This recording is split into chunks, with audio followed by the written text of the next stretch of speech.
In this last video, looking at glucose control and homeostasis of glucose in organisms, I would like to go over this last question, question 3.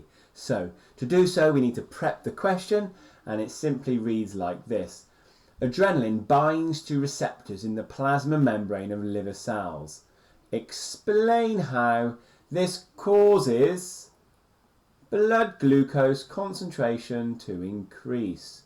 And that takes us back to our understanding of the cascade model. Okay, so we would say adrenaline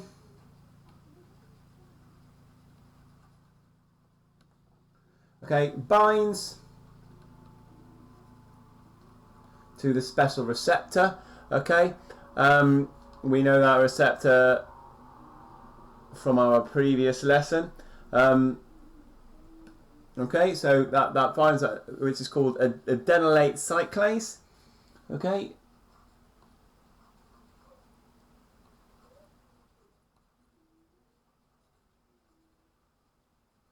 So binds to adenylate cyclase. To receptor, binds to the adenylate cyclase,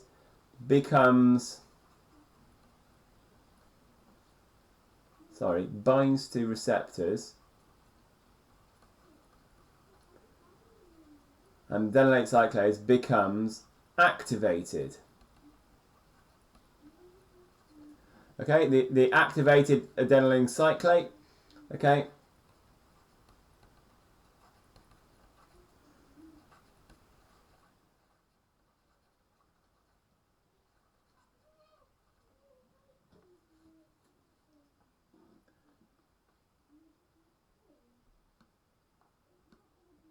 what that then does is, once we've activated the adenylate cyclase,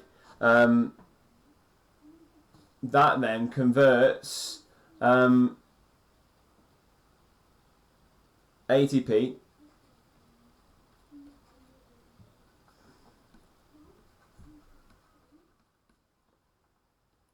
into cyclic AMP. Although it's only worth 2 marks, so we might have gone too far. So we've got this happening, we got adenylate cyclase becomes activated, that then in turn converts ATP to cyclic AMP. Cyclic AMP then activates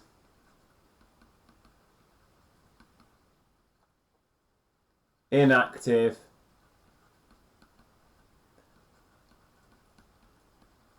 protein kinase, which in turn changes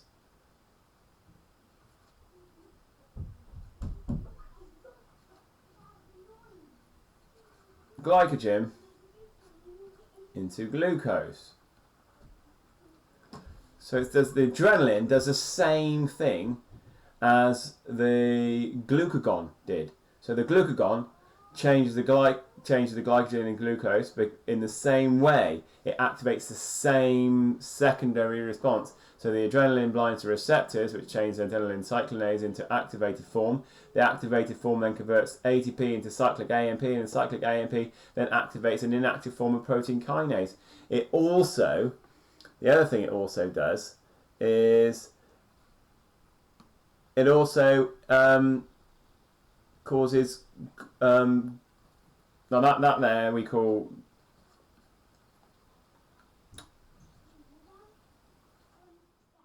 glycogenolysis.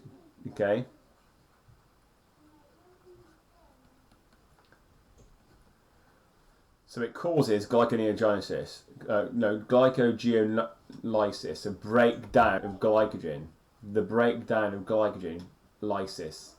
So that's the first question. So that's what it does. It forms the it helps to do that in this specific cascade.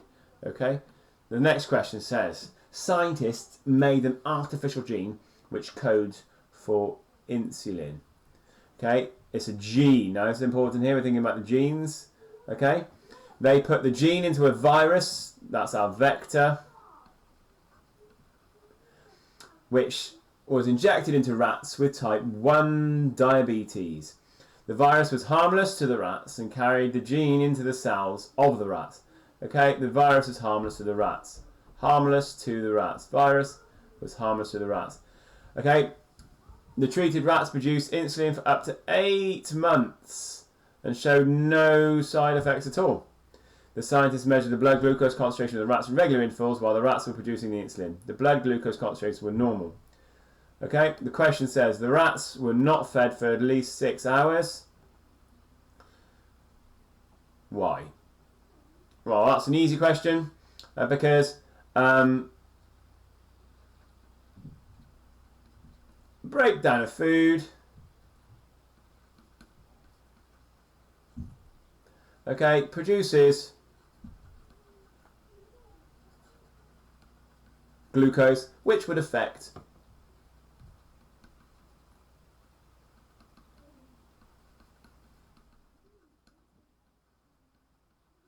results. So leaving it 6 hours will give it time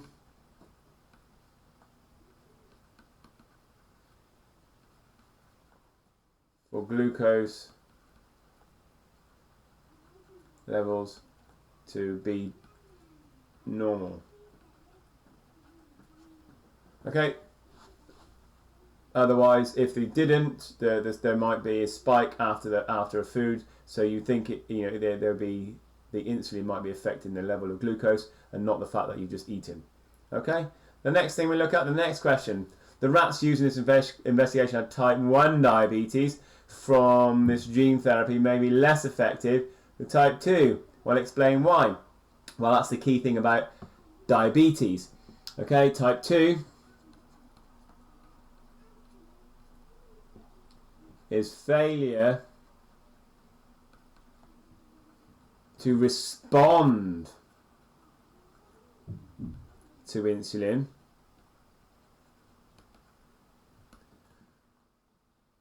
where type 1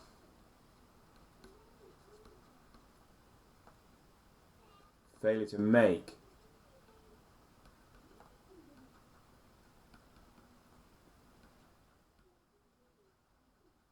Okay, now that's important because the failure to respond to insulin, if you made, though people with type 2 diabetes still make insulin, it's just the cells and the liver don't respond to it anymore because they've eaten so much bad sugary food and fats and trans fats, etc., that they've led through their diet to type 2 diabetes. They still make the insulin, it's just not effective anymore. Next question. Research workers have suggested that treating diabetes in humans in this method of gene therapy would be better than injecting insulin. Evaluate and suggest this suggestion. Right, well, let's think. If we're evaluating, we've got to think pros and cons. So let's go straight away with pros. Okay, let's say less injections. Okay. Normal diet allowed.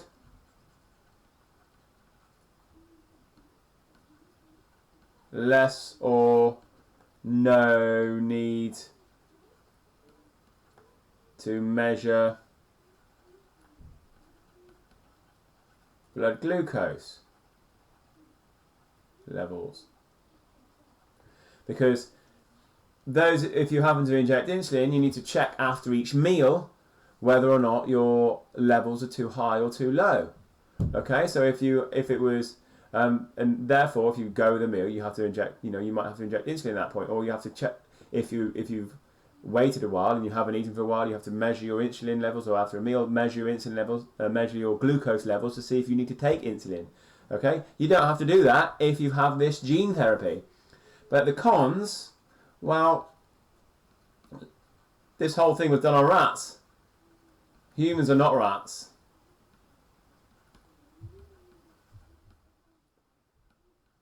So, might not work the same.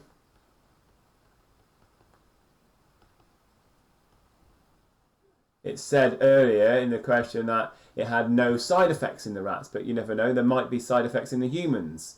Okay, so humans are not rats. What some other things we might say is it could lead to side effects.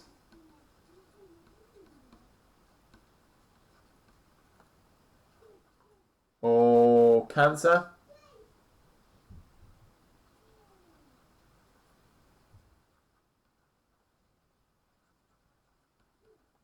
Due to gene changes.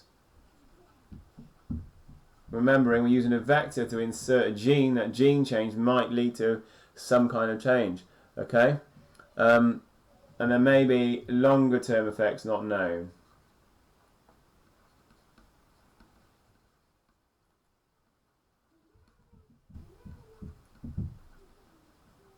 Okay?